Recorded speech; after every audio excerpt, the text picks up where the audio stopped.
bienvenue dans C'est à vous, ravi de vous retrouver. Pierre et Patrick sont avec moi, bonsoir tous les deux. Vous êtes surpris d'être là, non? Non, on est heureux. Tant de bonheur. Mélanie est en cuisine avec Abdel, on les retrouve dans un instant pour un menu spécial Saint-Valentin.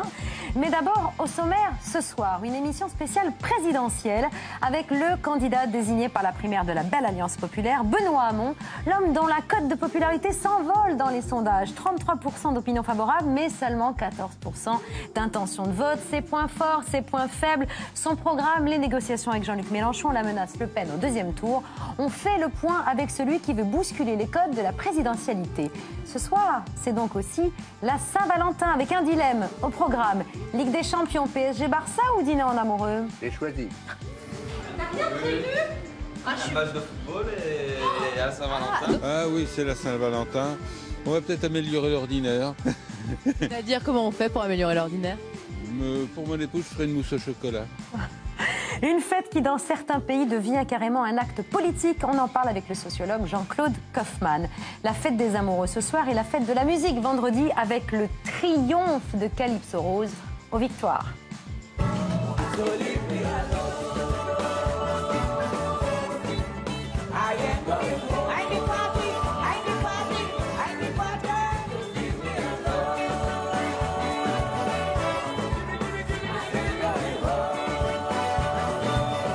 Calypso Rose nous fait le plaisir de fêter sa victoire ce soir sur le plateau de C'est à vous. Ce sera juste après 20h. On file en cuisine, retrouver Abdel et Mélanie.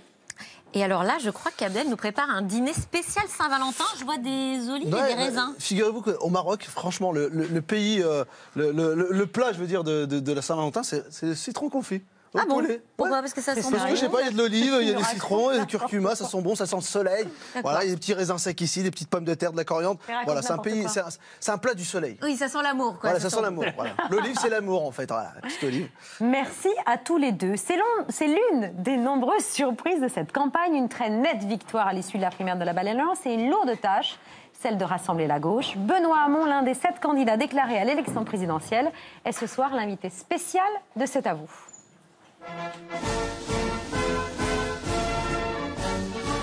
Bonsoir. Bonsoir. On vous a réservé une petite Marseillaise Bonsoir à vous. pour vous habituer un peu aux arrivées solennelles, au cas où. Bonsoir. Faut vous habituer, non, à ces Marseillaises pour vous Je l'avais accueillir. déjà entendu. Faire l'aveu. Depuis quand vous êtes animé par l'ambition de devenir président de la République? Animé par l'ambition de devenir président de la République, pas si longtemps que cela. Je l'ai dit à plusieurs reprises, c'est pas quelque chose que tout petit. Vous caressiez pas ce rêve? Oui, que je caressais. J'ai jamais pensé véritablement à cela. Cela étant dit, la situation politique que l'on connaît, le sentiment aujourd'hui qu'une partie de la classe politique, y compris ma famille politique, était arrimée à des solutions dont je pensais qu'elles étaient inefficaces hier et qu'elles seraient inefficaces demain, m'a amené à penser, à réfléchir quand j'ai quitté le gouvernement, à la fois à la transition écologique, c'est-à-dire à la manière dont notre modèle de développement a un impact moins négatif sur notre environnement, notre écosystème, l'écologie, etc. À repenser le travail, et parce que là, je crois qu'il y a urgence à le repenser. Donc et tout ça m'a amené à penser des solutions, surtout. Et voilà. Vous n'y pensiez pas quand vous avez démarré en politique en 92. C'est votre première apparition en télévision. C'est en plein débat au moment du référendum sur Maastricht. On se demandait ce qu'il y avait. C'est qu'on ressort les vieux dossiers. Donc, on se demandait ce qu'il y avait dans la tête du jeune Benoît Hamon à l'époque. Quimper, capitale de la Cornouaille, des crêpes et du rocardisme pour quelques jours. Première grande tribune du oui à Maastricht. Je suis assez confiant parce que la campagne n'a pas été vraiment lancée complètement du côté du oui, qu'il nous reste encore 3 semaines pour convaincre. Vous dites? Le petit côté veste de George Michael. Le petit côté George Michael, non, c'est vrai. veste, la veste. Hein, je ne parle pas, non, juste la veste. Si. Début de soirée, plutôt. Oui, début de soirée. C'est tout à fait désagréable. Vous aviez... ce que vous venez de faire. Vous disiez à l'époque avoir 3 semaines pour convaincre. Là, vous avez aujourd'hui 69 jours pour convaincre. Vous y croyez? Oui, bien sûr. D'abord parce que aujourd'hui, la campagne que j'ai commencée, elle rencontre une adhésion, d'abord celle du peuple de gauche, d'une fraction peut-être de celle-ci, mais qui démocratiquement s'est prononcée, m'a fait confiance. Et puis parce que je crois qu'au fond, cette campagne, elle va donner à voir deux options. Celle d'un futur que je juge sinistre, qui est celui proposé par Marine Le Pen, et qui au fond est celui du désordre, qui ne fera que s'amplifier, de la violence qui ne fera que s'amplifier si elle arrive au pouvoir, et celui d'un futur que moi je veux désirable, mais qui pour être désirable doit être aussi possible, et que je veux incarner, et qui pose un certain nombre des questions qui étaient jusqu'ici restées sous la toise, invisibles, et dont je souhaite qu'elles soient au cœur du débat politique. C'est pour ça qu'on a parlé pendant la primaire, et on en reparlera, santé environnementale, alimentation, plus généralement vieillissement, travail, écologie. Pas que cela, hein. Il y a aujourd'hui des violences en banlieue qui nous rappellent que les questions de sécurité sont aussi importantes, mais je veux que ces questions soient traitées avec force, et que la question sociale notamment soit traitée dans l'élection présidentielle, et je pense que cette question sera décisive. Vous êtes le candidat de gauche le mieux placé pour gagner cette présidentielle. Si on considère qu'Emmanuel Macron ne fait pas partie de cette catégorie, ça vous confère une responsabilité particulière? Vous pourriez être l'homme qui fait gagner Marine Le Pen si vous échouez à réaliser l'union de la gauche? Oui, je l'ai déjà dit. Pourquoi est-ce que dans un contexte comme celui-là, il y a une gravité particulière? C'est que, et pour ce qui me concerne, c'est que ce sera mon nom, celui de mon père, celui de mon grand-père, celui de mes enfants, qui sera sur la table et qui pourra être utilisé ou pas utilisé par des électeurs au moment où, peut-être, j'aurai à faire face à un second tour face à Marine Le Pen. Ça n'est pas rien. Et je mesure la responsabilité qui est la mienne aujourd'hui. Et vis-à-vis de ça, je ne m'en tirerai pas. En tout cas, je ne veux pas m'en tirer, comme certains le souhaiteraient peut-être, en disant Marine Le Pen, c'est mal. Marine Le Pen, c'est méchant ou c'est pas bien. Je trouve ça réducteur, ridicule et au bout du compte totalement inefficace à éteindre le Front National, pas seulement dans les urnes, mais dans les têtes. Parce que s'il me semble qu'il y a une bataille prioritaire, elle se situe bien dans la tête des électeurs, dans le fait d'extirper ce qui justifie aujourd'hui que tant d'électeurs veuillent en découdre au point de vouloir faire mal à d'autres plutôt que de se faire du bien à eux. Et je crois que moi, ma démarche, elle est radicalement opposée à cela. Elle est bienveillante au sens où je veux être bien disposé à l'égard des Français, même ceux qui sont tentés de voter Marine Le Pen. Et les questions que je mettrai en débat seront des questions qui visent justement à nous proposer un horizon dans lequel l'intelligence collective prime sur ce que je crois être une forme archaïque de démocratie, celle qui fait reposer le sort d'un pays sur le génie d'un homme ou d'une femme providentielle. Je crois que tout cela est dépassé et ne correspond plus à la démocratie que nous devons construire. Quelles sont vos chances de vous qualifier pour le second tour? Écoutez ce qu'en pense le porte-parole du gouvernement, Stéphane Le Foll. C'était ce matin au micro de France Inter. Qui est, à vos yeux, la meilleure chance de la gauche de succéder à François Hollande? La meilleure chance aujourd'hui, c'est qu'il n'y en a pas beaucoup. Voilà. Moi, je vais vous parler franchement ce matin. La seule chance d'être au deuxième tour aujourd'hui, celle qui l'a, c'est Marine Le Pen. Et de manière de plus en plus claire. La gauche, elle est divisée. Divisée, c'est le mot. C'est la réalité. Mélenchon, d'un côté. Et je crains que les efforts de Benoît Hamon pour essayer de fusionner ou d'avoir un rassemblement avec Mélenchon soient vains. Et Jean-Luc Mélenchon ne semble pas démentir ce constat. Moi, j'y suis prêt, mais je ne veux pas jouer la comédie. Autrefois, l'union, c'était un combat. Là, on est plutôt dans la posture. Regardez ce que vous voyez là. On dirait moi en 2012. Vous avez sur l'image, vous avez le rouge et le vert. Ce sont les couleurs de mon parti. Ma cravate rouge, mon costard noir. Bon, on a l'impression qu'il joue une sorte de revival. Ça sent quand même la combine. Donc, on ne se paiera pas ma tête en me faisant des bisous partout pour ensuite essayer de me faire avaler des Carvounas, des valses, des El Khomri. Des bisous et même des roses pour la Saint-Valentin, c'est ce qu'imagine Plantu à la une du Monde ce soir. Ça suffira pas? Évidemment que ça suffira pas. Mais moi, je veux pas être dans l'agressivité et la brutalité.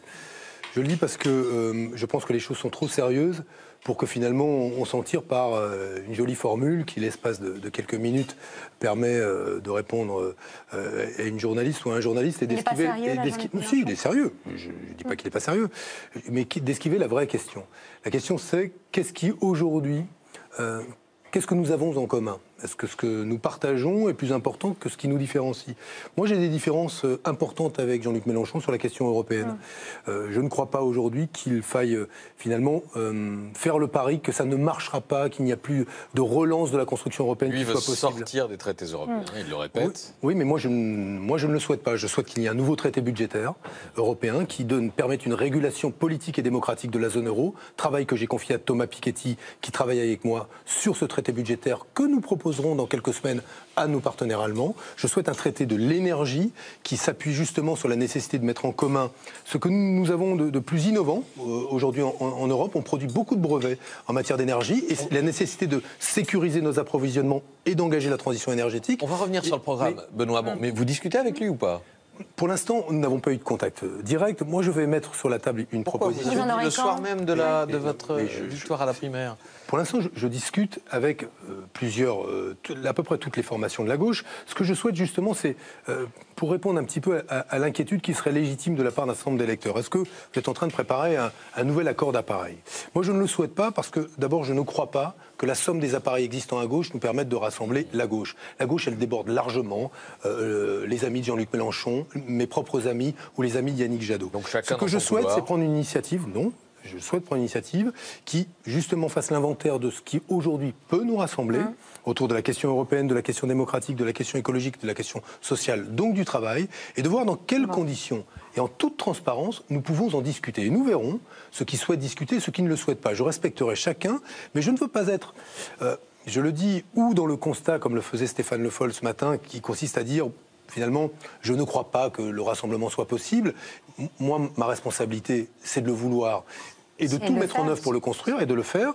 Mais j'ajoute que je ne veux pas être non plus dans cette attitude qui consiste finalement, et je le regrette de la part de Jean-Luc, à être dans une forme de dénigrement de tout ce qui pourrait venir aujourd'hui d'ailleurs, que de son propre entourage et de ceux qui le soutiennent. Je pense qu'il se passe beaucoup de choses à gauche, beaucoup de choses autour de Jean-Luc Mélenchon qui sont intéressantes et qu'il se réjouisse, non pas que l'on copie son logo, personne ne copie les logos, le rouge et le vert, je ne pense pas qu'il ait déposé le brevet sur le rouge et le vert. En résumé, vous n'arriverez pas, pour que les choses soient claires pour les téléspectateurs, vous n'arriverez pas à effacer sa candidature, mais vous tentez de lui piquer ses électeurs. Non, je ne crois pas que... C'est pas bien résumé ? Non, je vous le dis très sérieusement, je pense que jusqu'au bout, j'essaierai de faire en sorte que le rassemblement existe. S'il ne peut pas se construire, eh bien, j'en prendrai acte. Mais sur le fond, je préfère être celui qui fabrique des solutions que celui qui annonce que de toute manière, il y aura la division. Vos solutions, votre programme, on y vient. C'est l'interview, moi, Benoît Hamon, président. Moi, président de la République, je ferai en sorte que, moi, président de la République, il y aura... Moi, président de la République, Question d'abord, Benoît Hamon, qui est au cœur justement des discussions qu'il y a à gauche et à la gauche de la gauche. Moi, président, j'abrogerai immédiatement la loi travail et je rétablirai la hiérarchie des normes. C'est comme ça que c'est indiqué dans votre programme. Alors, il y a pas mal d'interrogations chez les partisans de cette loi El Khomri qui refusent de vous soutenir. Il y en a chez les députés socialistes. Et puis chez les adversaires de cette loi qui préfèrent, eux, soutenir Jean-Luc Mélenchon parce que, disent-ils, au moins avec lui, c'est clair. Vous abrogez toute la loi travail ou seulement son article 2, celui qui a fait descendre dans la rue des milliers et des milliers de manifestants. Qu'est-ce qui pose problème dans la loi travail fondamentalement? Pas la garantie jeune, encore que si le revenu universel d'existence est mis en place, la garantie jeune ne se justifiera plus. Pas la mise en œuvre du droit à la déconnexion, même s'il faudrait le rendre beaucoup plus contraignant qu'il ne l'est dans la loi. Pas le compte personnel d'activité non plus. Qui est une avancée aussi. Qui est une avancée, contestablement, mais que personne ne discute. Qu'est-ce qui pose problème? Que par simple accord d'entreprise, on puisse baisser le tarif des heures supplémentaires.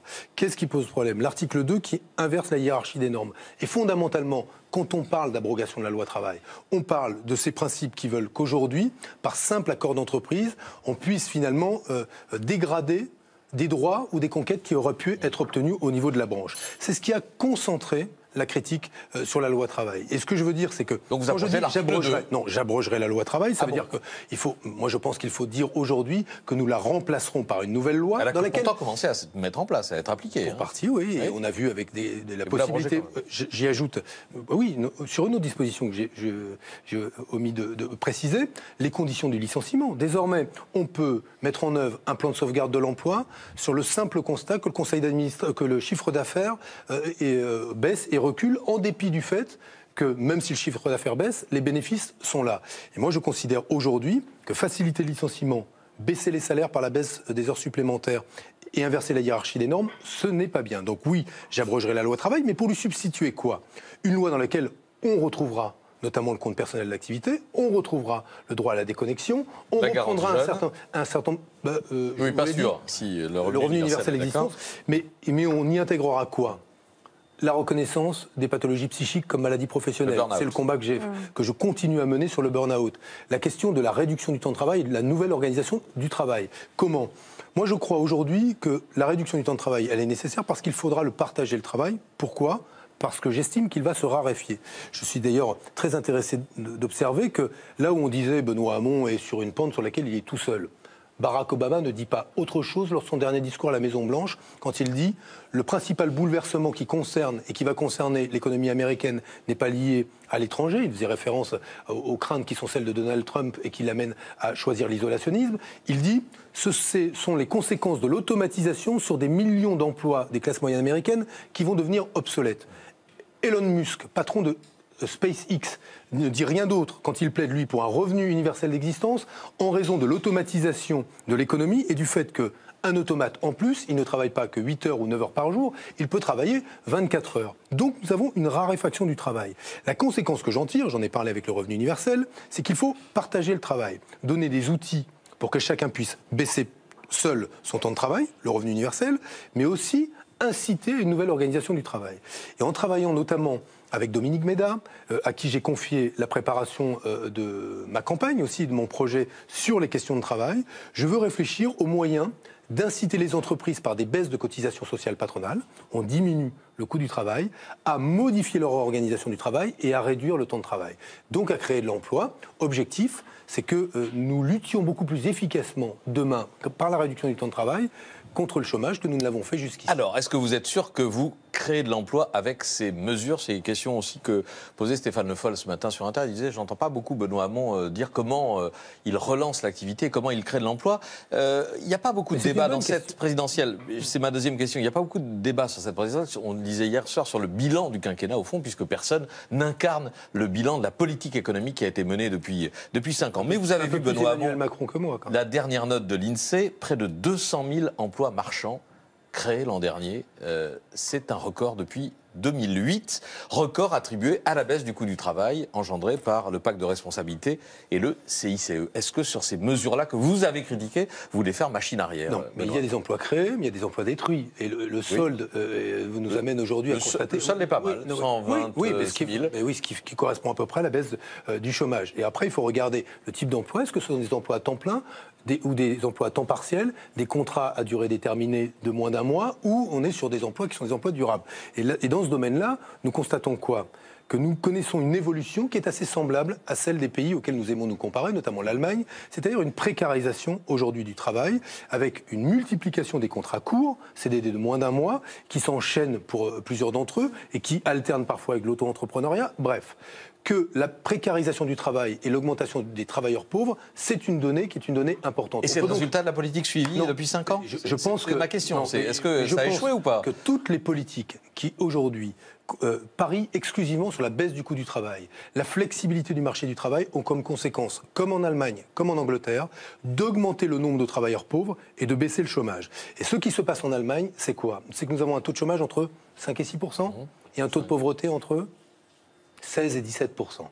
Donc nous avons plus de pauvres en Allemagne qu'en France, mais moins de chômeurs.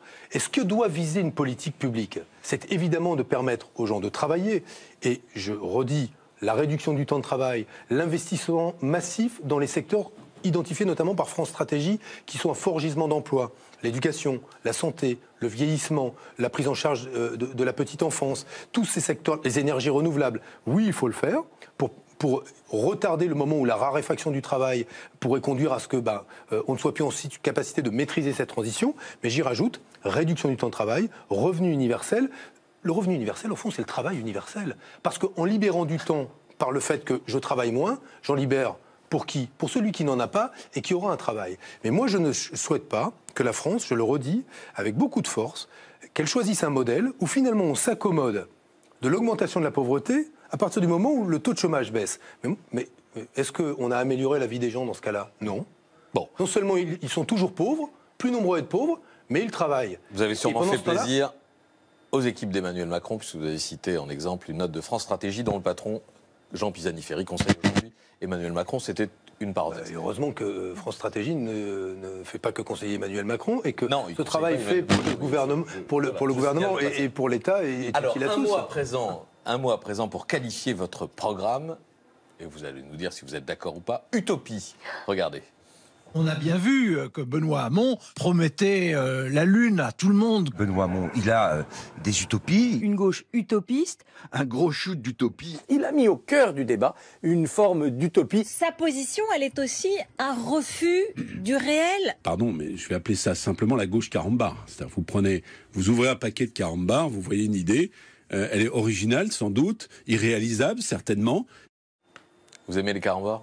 J'adore. C'est vrai? Surtout les blagues. La blague, oui. Il y en a d'excellentes dans les carambars. Moi, je pense que c'est raisonnable ce que je propose. Je pense que c'est raisonnable. Donc c'est pas utopiste. Utopie, vous ne revendiquez pas le mot. Ce qui est raisonnable, c'est de penser le long terme. Ce qui est déraisonnable, c'est de continuer à penser qu'à court terme. Ce qui est déraisonnable, c'est d'imaginer que la cupidité de quelques-uns, une logique de profit à court terme, va contribuer à ce que, parce que quelques-uns s'enrichissent par ruissellement, tous les autres en profiteront. Donc oui, il me semble aujourd'hui que dire qu'il faut changer de modèle de développement, s'intéresser à l'évolution de l'entreprise elle-même, à sa gouvernance démocratique, au pouvoir des salariés, aux conséquences de la production sur notre environnement, mais aussi sur le bien-être des salariés, c'est raisonnable. Je pense aujourd'hui que dire que parce que la croissance ne revient plus, si elle revient, vaut mieux qu'elle soit de la croissance dans le domaine des énergies renouvelables que dans la déforestation ou les centrales à charbon, c'est raisonnable. Vous n'allez pas en faire un slogan, ça. Non. Mon programme est raisonnable. Mais raisonnable, non mais vous avez bien compris. Ce que je veux dire, c'est qu'il est déraisonnable aujourd'hui de continuer à accepter que nous ayons un modèle de développement qui nous amène à tolérer que maintenant, toutes les semaines, on ait un épisode, ou tous les 15 jours, un épisode de pollution atmosphérique qui est en train qui est abominable au sens où il démolit la santé des plus fragiles, personnes âgées, des enfants. Tout ça, ça n'est plus possible. Alors j'ai parlé des perturbateurs endocriniens, on m'a dit c'est la marotte de Benoît Hamon. J'aimerais qu'on se rende compte qu'on est tous un peu concernés par cela. J'ai parlé des pesticides, on est tous concernés par ce que l'on mange et ce que l'on boit. Mais ce qui n'est pas raisonnable, c'est de continuer à faire comme avant. Qui ne constate pas qu'aujourd'hui, il faut 1,6 planète pour satisfaire nos besoins par an. Ça n'est pas possible. Alors, je vous ramène sur Terre une seconde, Benoît Hamon. Est-ce que l'utopie, ce sont des banlieues apaisées, des rapports pacifiés entre jeunes et policiers? J'ouvre le chapitre Aulnay. Juste avec cette question, est-ce que vous reprenez, vous, la promesse non tenue de François Hollande sur le récipicé lors des contrôles d'identité? Mon projet, je proposerais que pour commencer, il soit expérimenté dans 3 départements. Un département rural, zone gendarmerie, un département qui est mixte. Parce que je pense qu'il faut voir comment ça fonctionne. Oui. Et ensuite, un département urbain avec une grosse métropole pour voir comment le récépissé fonctionne. L'intérêt, c'est quoi du récépissé? Je rappelle que vous étiez au gouvernement quand ça a été abandonné. Je ne prends pas vos notes. Non. Et que j'avais pris position dans le gouvernement pour regretter, et auprès de Jean-Marc Ayrault, et même publiquement, qu'Emmanuel Valls ait choisi de l'abandonner. C'est simple, je contrôle votre identité, je vous donne un récépissé, ce récépissé, vous l'avez entre les mains, il n'est pas opposable à un nouveau contrôle d'identité, mais il est au moins la démonstration pour celui qui vous contrôlerait une deuxième fois que l'avait déjà été, et donc ça apaise la relation police-population. C'est surtout que le résultat des expérimentations à l'étranger dans ce domaine montre que des policiers qui étaient plutôt rétifs à cette idée-là s'y sont ralliés. Mais c'est surtout que je crois qu'il y a quelque chose d'assez terrible. Voilà le sujet invisible dont je veux vous parler. J'ai croisé quel parent n'est pas inquiet que son enfant puisse basculer dans la délinquance, que son enfant puisse être recruté par un gourou ou un recruteur pour le djihad, ou qu'il ne bascule pas, qu'il ait une mauvaise fréquentation. Toutes ces inquiétudes existent et tous les parents ont cela. Mais moi, j'ai vu des parents me dire qu'aujourd'hui, ils sont inquiets que leurs enfants, parce qu'ils sont noirs, puissent être pris à partie dans un contrôle d'identité qui dégénère. Quand cette peur existe, la pire des choses, ce serait d'être dans le déni et dire non mais non, ça n'existe pas. Aujourd'hui, il y a une peur d'un certain nombre de familles, de parents, que leurs enfants puissent être pris à partie dans un contrôle d'identité qui dégénère et où, parce qu'il y a du racisme, parce qu'il y a de la discrimination, parce qu'il y a parfois des situations qui vont jusqu'à la violence, eh bien leurs enfants soient victimes de violences. On ne peut pas, en République, avoir peur de la police. Alors, c'est bien que les délinquants aient peur de la police, et ils ont raison, mais pas les citoyens qui, aujourd'hui, ne doivent pas redouter pour leurs enfants qu'un contrôle d'identité répétitif dégénère. Moi, je veux regarder la réalité en face. Et je pense qu'il y a aujourd'hui des discriminations que plus personne ne conteste. Il faut que les gardiens de la paix soient les gardiens de la paix pour tous. Et que dans toute partie du territoire, on se sente protégé par la police. Faire le métier de policier, c'est très dur. Et notamment dans les quartiers les plus compliqués. C'est une des raisons pour lesquelles moi je propose que dans les zones de sécurité prioritaire, comme on le fait dans les lycées REP+, les policiers soient mieux payés qu'ils ne le sont dans un commissariat qui n'est pas en zone de sécurité prioritaire. Mais en même temps, il faut redire qu'un dépositaire de l'autorité publique, un policier, doit être dans le respect de la loi et des lois les plus évidentes, qui sont celles de respecter celui que vous avez en face, plus exemplaire que tout le monde. Parce que sinon, regardons la réalité en face, ce qui est en train de monter, c'est un sentiment d'humiliation. Et quand l'humiliation de dizaines de milliers de nos compatriotes ressurgit et pointe, se transforme en colère. Et moi, je ne veux pas, en tout cas, considérer que ce qui se passe là avec Théo et ce qui s'est passé ailleurs, ce que ce syndicaliste policier a osé dire, que Bamboula, ça pouvait être une insulte convenable, ça n'est plus tolérable. Ça n'est plus tolérable et il faut changer cela très vite. Et le Front National est en dynamique, c'est le sujet suivant. un sujet que vous connaissez depuis longtemps. On avait passé tout à l'heure une archive de 92 avec une veste rouge. Sans veste rouge, en 97, vous n'y alliez pas de main morte contre le FN. Un adversaire en politique, ça se combat. Le Front National, aujourd'hui, c'est pas un adversaire. Lionel Jospin a eu raison de le dire, c'est un ennemi. Un ennemi, ça ne se combat pas seulement, ça s'abat. Depuis longtemps, depuis pas mal d'années, la preuve, les électeurs PS craignaient que le FN soit au second tour. Aujourd'hui, on finit par craindre qu'il puisse remporter, que Marine Le Pen puisse remporter la présidentielle. Cette année 2017 marque un peu une rupture. Toutes les cases sont cochées. Il y a l'affaire Fillon qui milite et qui nourrit le tous pourri. Il y a la violence dans les banlieues qui revient au plus mauvais moment. Et puis la gauche dispersée, on l'a évoqué tout à l'heure. La semaine dernière, on recevait les auteurs d'un bouquin qui s'appelle L'illusion nationale, où il y a des photos, vous l'avez déjà, et il est diablement intéressant. Et on y voit par exemple cette ancienne électrice communiste qui dit « je ne suis pas raciste, mais ». Et il y en a plein dans le bouquin, vous l'avez vu comme moi en le parcourant. Comment faire revenir, est-ce qu'il y a une chance dès 2017, ou faudra encore attendre, une chance de faire revenir les électeurs du PS ou les électeurs du PC? Écoutez, vous voyez cette jeune femme blonde à côté de Marine Le Pen, comme cette femme dont vous avez montré le très beau portrait, avec des photos de Vincent Jarousseau qui sont absolument remarquables. Moi, ce que j'ai voulu dire tout à l'heure, c'est que je veux leur parler à eux pour que ce qui soit stimulé dans une élection, ce soit pas ce qu'il y a en nous finalement de comportement réflexe, d'exclusion, de colère. Je m'explique, dans toute crise, on observe qu'il y a une double polarisation. Négative, Trump, Le Pen. Positive, j'espère ce que j'incarne, ce que pouvait incarner Bernie Sanders aux États-Unis, ce qu'incarnent d'autres partout en Europe et dans le monde. Mais il y a double polarisation, mais aussi en chacun d'entre nous. La crise, les tensions que l'on vit dans la société nous amènent parfois à ce que nous soyons stimulés dans nos réflexes les plus négatifs, et parfois en ayant l'envie d'être fraternel, hospitalier, et de se projeter. Optimiste et d'autres je pense qu'il faut aujourd'hui que politiquement, il n'y a aucune, je pense, voie sérieuse pour battre durablement Marine Le Pen. C'est-à-dire ne pas s'acheter un délai supplémentaire. Elle arrivera tôt ou tard au pouvoir si nous ne propulsons pas face à elle un imaginaire collectif puissant. Je ne vois pas de solution dans finalement une offre politique mi-chèvre, mi-chou, un peu hybride, tiède, qui au bout du compte ne proposera quoi? Que de continuer comme avant, et dont on constatera quoi? Que ceux qui profitent du système sont globalement à peu près les mêmes aujourd'hui qu'ils l'étaient il y a 10 ans, qu'ils l'étaient il y a 20 ans. Et ce qui, moi, me frappe, c'est que finalement, elle propose un imaginaire. Cet imaginaire est un imaginaire puissant, mais négatif. Parce qu'il repose quoi? Sur la sortie de l'Europe. Donc on boucle les frontières, sur l'exclusion des étrangers, sur une approche qui est une approche violente, qui produira du désordre. Disons-le clairement. Ce qui se passe aujourd'hui dans des quartiers de Seine-Saint-Denis, mais si demain Marine Le Pen arrivait au pouvoir, imaginez ce que ce serait dans la haute administration. Qui elle nommerait? À qui donnerait-elle le pouvoir dans la police? À qui donnerait-elle le pouvoir dans l'armée? À qui donnerait-elle le pouvoir parmi les procureurs, où il n'y aurait plus d'indépendance du parquet par rapport au ministère de la Justice? À qui donnerait-elle le pouvoir dans toutes les administrations qui, aujourd'hui, jouent un rôle décisif dans nos vies?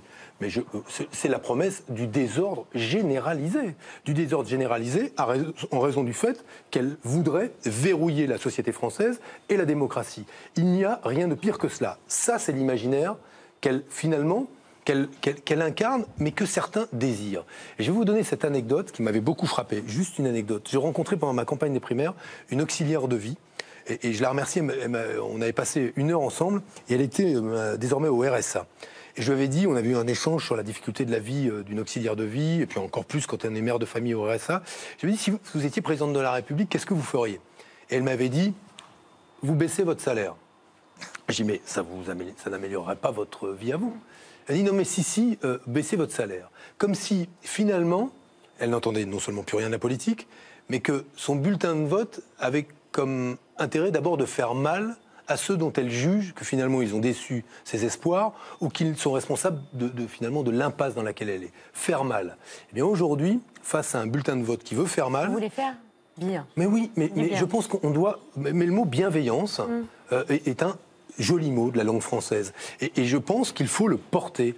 Et que ça n'est pas être naïf que de dire cela. Mais je suis, oui, pour la coopération plutôt que la concurrence féroce dans tous les domaines. Oui, je suis pour, et notamment au niveau européen, je suis pour la bienveillance dans l'éducation, dans la santé. Qui ne voit pas, par exemple, que le fonctionnement de notre hôpital est complètement, aujourd'hui, marche sur la tête quand on exige, quand on met sous pression les personnels paramédicaux, les personnels administratifs, on leur demande d'être performants, de réduire la durée moyenne de séjour des patients dans les chambres pour continuer à faire rentrer de l'argent, là où, pour soigner quelqu'un, on a besoin de temps parfois. Et on ne peut plus continuer à fonder le financement de l'hôpital que sur le paiement à l'acte. Et ben voilà, bienveillance. Le candidat feel good. Oui, si vous voulez. Oui. En anglais, la bienveillance, c'est pas mal en français. Voilà, sinon. pour la bienveillance et contre la mise en scène de votre vie privée, ce qui a expliqué votre refus de participer à l'émission Ambition Intime d'M6, on en a parlé de nombreuses fois. On ne parle que de ça maintenant. Mais déjà, en 2008, vous affichez les mêmes convictions. Écoutez. En quoi le fait que l'on connaisse ma compagne, que je mette en scène ma vie privée et ma famille, change-t-il quoi que ce soit à la manière dont j'exerce mon mandat? Vous serez candidat dans une mairie, vous refuserez de faire des photos avec votre compagne ou votre épouse? Moi, je refuse absolument, d'abord parce qu'elle a son libre arbitre et elle n'a pas à supporter l'épreuve que moi je supporte en tant que j'ai choisi, qui est celle d'être un responsable politique. Un responsable politique, c'est avoir une activité qui peut être parfois brutale, difficile. Je vais vous dire que j'ai une fille, mais je vous en dirai pas plus. Vous avez gardé cette ligne de conduite, mais aujourd'hui la donne change un peu. Oui, je sais bien, c'est plus compliqué. C'est plus compliqué. Oui, vous voyez que la presse People s'intéresse, vole des photos de votre compagne. Encore aujourd'hui dans Gala, certaines sont publiées. Une photo volée de votre compagne, quelques mots sur son parcours et cette question, qui sera la première dame? Oui, encore, ma compagne et moi, nous sommes adultes, et puis elle sait avec qui... elle est en couple et... Ah, c'est une bonne nouvelle.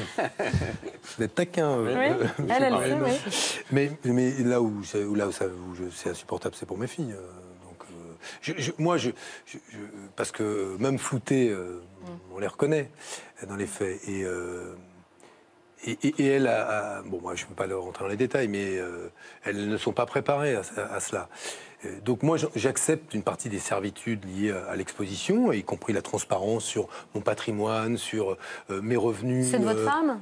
Oui, mais de facto, ils sont dans les déclarations que j'ai faites quand j'étais ministre. Donc on a tout rendu public. On a donné les informations sur les publics, comme pour chaque candidat à la présidentielle. Mais elle ne vous accompagnera pas plus dans la campagne. Mais maintenant, la question qu'on se pose, c'est faut-il à un moment qu'on nous voit une fois ensemble pour qu'on nous foute la paix, pour faire simple. Mais oui, aujourd'hui, le métier qui est le sien, qui ne doit rien, mais alors rien à ce que je suis, à ce que je fais. Je pense même que ça lui aurait plutôt... non, pas nuit, mais c'est pas forcément un avantage d'avoir quelqu'un de très exposé quand on est sur des fonctions comme les siennes, mais ne doit qu'à ses efforts, qu'à son travail. Elle n'est pas... Voilà, et oui, au fond, je trouve pour le parcours d'une femme, c'est quand même qui travaille, quand même assez dingue qu'on parle d'égalité femmes-hommes. Bah là, honnêtement, ça n'existe pas parce que ça remet en cause sa carrière, ses mérites, son travail, parce qu'elle est avec un homme qui fait de la politique. Et ça me... Et qui est candidat à l'élection présidentielle. Oui, alors j'aurais pu ne pas l'être, ça nous aurait évité des problèmes.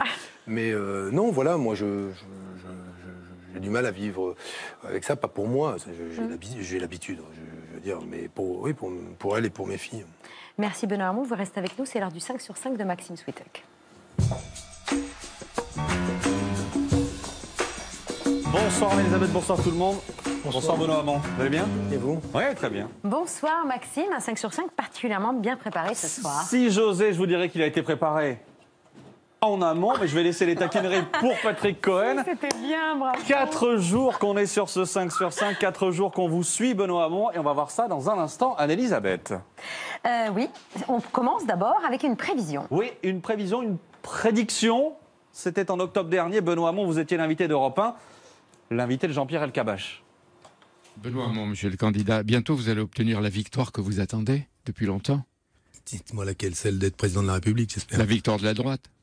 Pourquoi vous voulez que la droite gagne? Parce que vous êtes très actif pour réussir la défaite de votre camp. Oh, vous êtes en pleine forme ce matin. Qui va penser dans ce pays que Benoît Hamon est responsable de la division de la gauche? Et qui va penser? À part Jean-Pierre Elkabbach? Mais personne ne pense ça. Que Benoît Hamon peut être président de la République. On vous souhaite tous les postes. Oui, mais parce que ça n'est pas un rêve. Qui peut imaginer Benoît Hamon président de la République? À l'époque, vous n'étiez pas encore le candidat du PS. Est-ce que vous avez encore droit aujourd'hui à ce genre de questions? Oui, mais les mêmes qui pensaient que je n'étais pas qualifié pour être le candidat à la primaire pensent la même chose pour les élections présidentielles. Si je vous fais une conférence qui continue, ça me porte bonheur déjà. Non, mais je suis assez frappé par cela, c'est-à-dire que je vais vous prendre une discussion que j'ai avec un certain nombre de ceux qui font ma campagne. Faut-il changer de campagne parce qu'on est passé de la primaire à la présidentielle? Faut-il s'attaquer à des parts de marché électoral, un peu de Macron ici, un peu de Mélenchon là, etc., etc. Moi, je ne le crois pas. Je pense que la donnée essentielle de la primaire, et celle que l'on retrouve dans toutes les démocraties occidentales, c'est qu'au sens large, les jeunes actifs, 18-30 ans, aujourd'hui, font irruption dans les processus politiques. Et avec des demandes qui correspondent, qui sont très différentes de celles de leurs parents.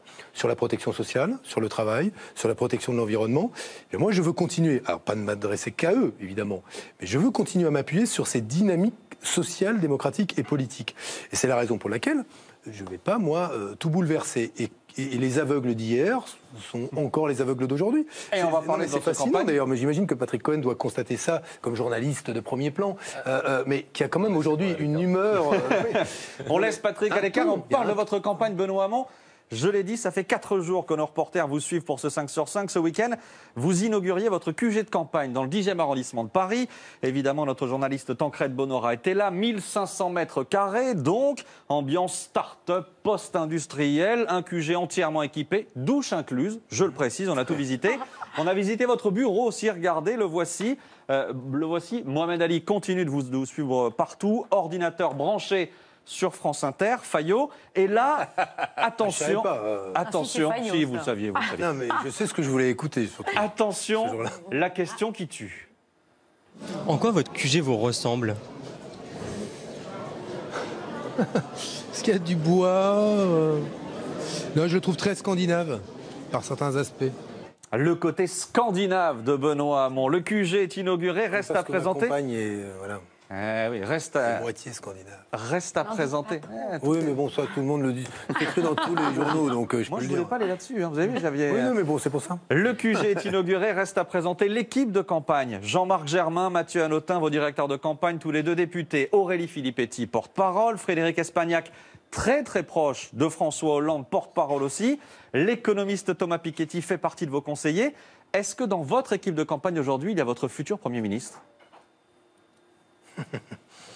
Bonne question. Sans doute, peut-être que dans l'équipe qui s'enrichira... Vous n'y avez pas réfléchi? Ah, il faut qu'elle s'enrichisse pour qu'il y ait un Premier ministre? Je ne répondrai pas à cette question. Bon, vous avez dit que c'était quand même une bonne question. Je Oui, mais excellente. Votre équipe... J'ai récolté les bons points. Elle est très bonne. Votre équipe, on est allé la voir. C'est lui qui La l'a dit. réponse est moins bien notée. Alors. C'est vrai. Mais qu'est-ce que vous voulez que je vous dise? Si je vous dis oui, tout le monde va se Bah oui. C'est oui. Voilà. Si je dis Peut-être. peut-être. Ah, peut-être, c'est pas mal, peut-être. Votre équipe, on est donc allé la voir. savoir. Ça va peut-être vous aider dans votre choix. Avec une question en tête, quelle est votre principale qualité? Quelle est la principale qualité de Benoît Hamon? Il est cool. Il n'est pas dans l'idée qu'il a raison par principe tout seul. Il accepte la contradiction. L'humilité. L'écoute. La franchise. D'abord, il est sérieux, il bosse beaucoup, il a de l'humour. L'inventivité. L'inventivité. Ils sont sympas, hein? Bah, c'est sympa, oui. Oui. Si vous voulez demander Attendez, les défauts maintenant. Principal défaut. Ah oui. Son défaut? Son défaut.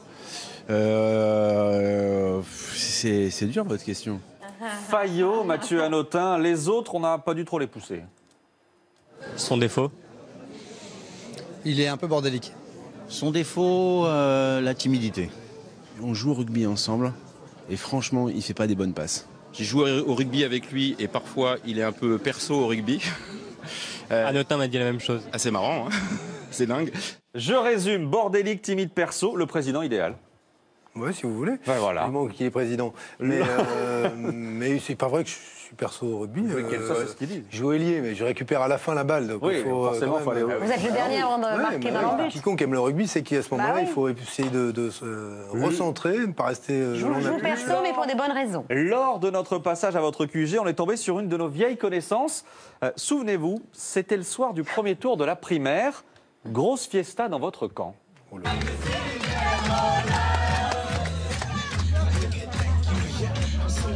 Qu'est-ce que vous allez faire après cette victoire de Benoît Hamon au premier tour?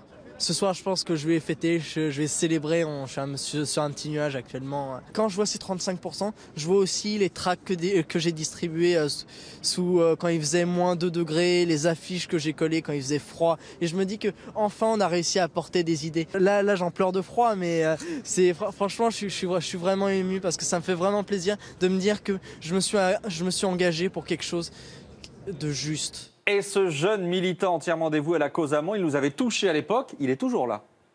On continue à coller des affiches dans le froid. C'est toujours le même truc. Il y a une affiche que j'ai collée, ça fait vraiment art moderne. C'est conceptuel, on va dire. Je ne suis pas sûr qu'on va la garder celle-là. Benoît Hamon sur la tôle ondulée. Oui, c'est pas mal. C'est art moderne, effectivement. Les techniques de collage et les campagnes en général, ça fait des années. Il faut leur dire merci. Vous vous rendez pas compte. Ça fait des années que vous connaissez ça? Non, oui, mais on le voit pas, ça. C'est très sympa que vous ayez montré. On le montre, ce jeune homme. Oui, mais c'est très sympa parce que eux, ils se battent, ils ne demandent pas de gratification, pas de récompense, pas de médaille, rien du tout. Attendez, ça n'est pas fini. Les techniques de collage et les campagnes en général, ça fait des années que vous connaissez ça. On va vous rappeler des souvenirs. 1995, campagne présidentielle, Lionel Jospin est candidat. À l'époque, vous êtes président du mouvement des jeunes socialistes. Ils ont entre 18 et 25 ans. Ce sont les novices, les sans grades de la politique. Des bêtes noires, ils en ont plusieurs. En une nuit, ils collent du Jospin sur du Balladur, du Chirac et du Le Pen, avec tous les moyens du bord. Dans les meetings, ils sont au premier rang pour soutenir un candidat qu'ils découvrent jeune et sérieux. On contrôle plus.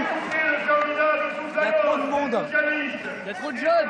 Il a tenu à ce que de vrais jeunes, non pas quelques apparatchiks ou députés qui ont 31 ou 32 ans, soient auprès de lui, de vrais jeunes qui partagent les mêmes conditions d'existence que ceux à qui il s'est adressé ce soir. Ça, c'était... On est vieux à 31 ou 32 ans. Et ça, c'était juste pour le souvenir. C'était juste pour le souvenir. Des vrais jeunes. Des vieux 31, 32 ans. J'ai une autre question piège, Benoît Hamon. Est-ce que vous vous souvenez où vous étiez en campagne hier? À Châtenois. Bien joué. Châtenois, dans le Loiret. Il y a un traité de Châtenois. Châtenois, dans le Loiret. Visite de ferme. Je pensais qu'il avait Alzheimer en plus. Non, mais bon, d'accord. J'ai déjà oublié ce que je faisais hier. Visite de ferme, mais avant d'arriver à la ferme, départ en bus pour tous les journalistes depuis Paris. Des journalistes qui ont reçu ce message. Regardez, attention, veuillez prévoir des chaussures adaptées au chemin de terre. On va voir le message.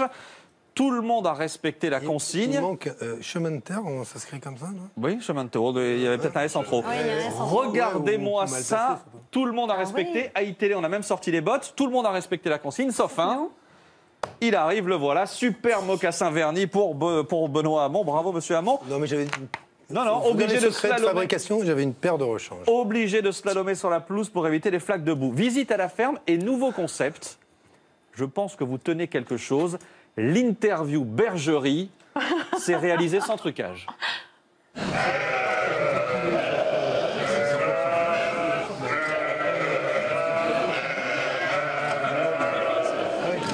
aux paysans. Les journalistes n'entendent absolument rien, les paysans non plus, Benoît Hamon. On est désolé, on n'entend rien. Très bonne idée, d'autant que ça vous a permis de faire une bien belle rencontre. Je le prends comme un bébé? Oui, comme ça.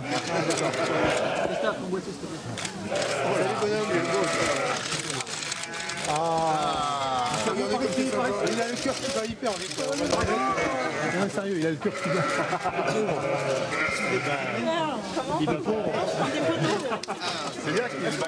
Benoît Hamon, amoureux des bêtes. Pas trop quand même, parce que ça laisse quelques poils au niveau de la veste. On va voir ça. Hop, on va vite les enlever, ces petits poils.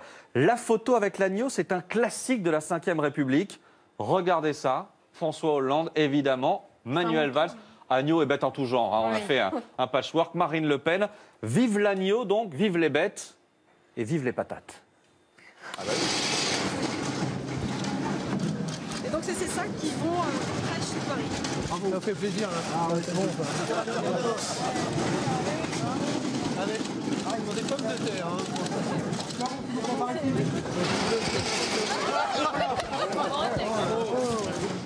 On dira que c'est un message subliminal envoyé à Yannick Jadot qui a dû apprécier. L'agneau. Logique, les patates, c'est bon avec le gigot. Ah, c'est pas faux. C'est pas faux. Et tout est bio, Benoît Hamon l'a précisé.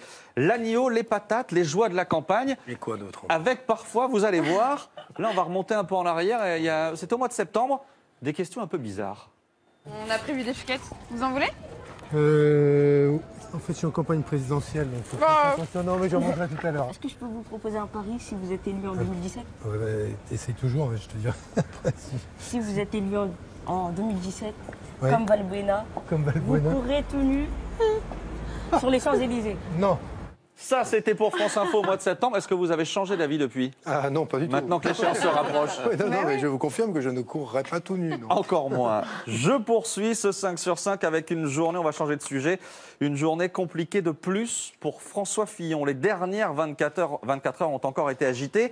Hier soir, alors que François Fillon est en vol de retour de La Réunion, une quinzaine de parlementaires frondeurs se retrouvent pour dîner à Paris autour du député Georges Fenech. Eux ont de plus en plus de mal à soutenir François Fillon et ils le disent même dans une lettre ouverte. Ils réclament un bureau politique des Républicains pour décider, je cite, des conditions dans lesquelles nous pourrions redonner espoir et confiance au pays. En clair, je traduis, ils veulent toujours un plan B, ou ils voulaient hier soir toujours un plan B. François Fillon a décidé d'aller affronter ces députés-là ce matin à l'Assemblée. Il a voulu leur montrer qu'ils étaient clairement minoritaires. François Fillon a reconnu que toute cette affaire avait causé des dégâts dans son camp. Mais on peut gagner, c'est ce qu'il leur a répété ce matin, soutenu, en tout cas face caméra, par ses troupes. Le fait d'avoir eu cette réunion et de sonner le rassemblement et l'unité derrière François Fillon, c'était nécessaire, c'est une bonne chose et en avant. Ce qui ressort de cette réunion, c'est que c'est François Fillon le patron, c'est lui notre candidat, et je suis sûre que ce sera le futur président de la République. Il y a eu de l'inquiétude, il y a eu de la difficulté depuis 3 semaines. Ce qui compte, c'est que chacun soit bien rassemblé. Aujourd'hui, c'est bien le cas et uni derrière le candidat. Toujours pas de plan B. François Fillon sera candidat. Le frondeur Georges Fenech, contraint et forcé de rentrer dans le rang, mais il reste inquiet. Nous avons appris ce matin que M. Fillon était déterminé à aller jusqu'au bout. Il nous a très clairement répondu qu'il n'a pas trouvé de plan B. Et que donc il devait, c'était son devoir, d'aller jusqu'au bout de cette campagne. Nous sommes tenus de suivre François Fillon dans cette campagne présidentielle. Je ne peux pas vous dire que je suis optimiste parce que je ne le suis pas sur l'issue de cette campagne. Il y a un doute qui s'est installé sur sa personnalité. Je crains non seulement que nous soyons éliminés du deuxième tour d'élection présidentielle, mais je crains aussi une déroute de notre famille politique. Les craintes de Georges Fenech, François Fillon tient malgré tout le gros de ses troupes, mais il n'a pas évité ce soir un nouveau missile du Canard enchaîné. Cette fois, ça concerne son porte-parole Thierry Solère. Le Canard affirme notamment qu'il est sous le coup d'une enquête préliminaire. Thierry Solère aurait omis de régler une partie de ses impôts entre 2010 et 2013. Thierry Solère, je le précise, affirme ce soir qu'il est à jour de ses impôts et il annonce qu'il va porter plainte contre le Canard enchaîné. Benoît Hamon, vous, dans la même situation que François Fillon, est-ce que vous auriez renoncé? Oui. Oui, pourquoi? Parce que, sauf à ce qu'il soit... Ce qui choque, c'est à la fois le fait de pouvoir... on doute de la réalité de l'emploi, mais le salaire était quand même très très important pour une assistante parlementaire. Puis c'est la répétition, quoi. Je veux dire, il y a une forme de sentiment d'impunité. Alors moi, je ne dis pas qu'il n'y a pas des députés qui ont pu avoir des frères, des sœurs, des enfants, en l'occurrence souvent des enfants, c'est plutôt ça qu'on peut connaître à l'Assemblée nationale, qui travaillaient vraiment. Mais bon, je pense qu'il faut surtout mettre une frontière étanche maintenant entre un député et les membres de sa famille et interdire qu'on puisse embaucher comme collaborateur un membre de sa famille. Mais honnêtement, moi j'observe, moi je fais campagne, je commente assez peu cette affaire, je trouve que ça relève d'un vrai calvaire, mais démocratique et politique, parce que tout ça mine le débat. Voilà, on parle... Je ne parle absolument pas projet contre projet avec François Fillon, on ne parle même pas avec Marine Le Pen. Cet événement sidère un petit peu ou sature, pardon, l'espace public. Donc, à sa place, moi, j'aurais abandonné. Et on vous a entendu ce soir. Un coup d'œil plus léger, un coup d'œil ce soir dans 5 sur 5 au compte Twitter de votre campagne. Votre équipe a customisé aujourd'hui votre slogan pour la Saint-Valentin. Faire battre le cœur de la France, ça c'est votre slogan. Faire battre le cœur de la France pour la Saint-Valentin, la fête des amoureux qui a rattrapé l'un de vos directeurs de campagne ce matin, c'était sur LCI. Je ne suis pas un amour de passage, je ne suis pas un coup d'un soir. Ça c'est Benoît Hamon qui parlait pendant la primaire. C'est quel type de dragueur politique? Est-ce qu'il est collant ou maladroit? Ni l'un ni l'autre. Non, il est quoi alors? Écoutez, son slogan, c'est faire battre le cœur de la France. Ouais, mais je suis pas un coup d'un soir. Comme pour la Saint-Valentin, ça va être faire battre le cœur des amoureux, tout simplement. Excellent. Voilà. Pas facile le métier de porte-parole. Quelle agilité. Il est collant et Et alors, collant ou est-ce que c'est sur un malentendu, ça peut marcher éventuellement. Voilà. Un peu de duce. La Saint-Valentin, ça nous a donné envie de poser une petite question de circonstance à quelques Parisiens. Et si vous deviez passer la Saint-Valentin avec un candidat à l'élection présidentielle? Avec Mélenchon. Fillon, mais là je m'interroge. Peut-être Benoît Hamon, je sais pas. Pourquoi Jean-Luc Mélenchon? Parce qu'il est beau. Sûrement Benoît Hamon. Pourquoi? Parce qu'il me semble sympathique. Ah, moi c'est Fillon. Malgré tout ce qu'on dit. Benoît Hamon, oui, peut-être. Oui. Pourquoi? Pas parce que je crois qu'il est d'origine un peu espagnole, je sais pas, non. C'est Valls qui était d'origine. Ah, c'est Valls, ça. Bon, je les confonds à tous les deux. Et voilà, madame. C'est pas Ramon, c'est Hamon. Oh, elle est pas mal aussi celle-là. Forme olympique. Madame Patrick, a ce soir. confondu. Et sinon, vous faites quoi ce soir pour la Saint-Valentin? Qu'est-ce que vous avez prévu alors pour cette Saint-Valentin ce soir? Eh bien écoutez, rien parce qu'on est malades tous les deux un peu, donc le champagne ne va pas passer. On va peut-être améliorer l'ordinaire. C'est-à-dire comment on fait pour améliorer l'ordinaire? Pour mon épouse, je ferai une mousse au chocolat. Un petit apéritif avec mon mari, c'est tout. Alors ce soir, on va prendre l'avion pour rentrer à Toulouse. On va aller boire un coup au hall, voilà. Rien de spécial. Je crois que j'ai raté le match. Et voilà, PSG Barça, campagne entre parenthèses ce soir, Benoît Hamon. Vous faites quoi? Là, juste après, j'ai une réunion. C'est pour la Saint-Valentin? Vive la Saint-Valentin. Non, mais ça va pas être... Quel genre d'amoureux êtes-vous? On a la réponse. Ce soir, j'ai réunion. Non, mais je me laissais un peu l'élection présidentielle, mais après la réunion, je rentre à la maison. Après la fin du match, surtout, non? Non, c'est une réunion, je vous assure, je vais à l'Assemblée nationale. Ah bon, attention, on vérifiera. Merci Maxime, merci beaucoup Benoît Hamon d'avoir accepté l'invitation de C'est à vous. La Saint-Valentin, on va continuer à en parler avec le sociologue Jean-Claude Kaufmann qui consacre un ouvrage à cette fête des amoureux qu'il ne faut surtout pas mépriser selon lui. Voilà, on ne se dit pas assez qu'on s'aime. On recevra également avec un immense plaisir l'une des reines de la soirée des victoires de la musique à laquelle vous assistiez d'ailleurs Benoît Hamon, l'extraordinaire Calypso. Rose, c'est tout de suite après cette petite pause. On vous attend. Was a charm.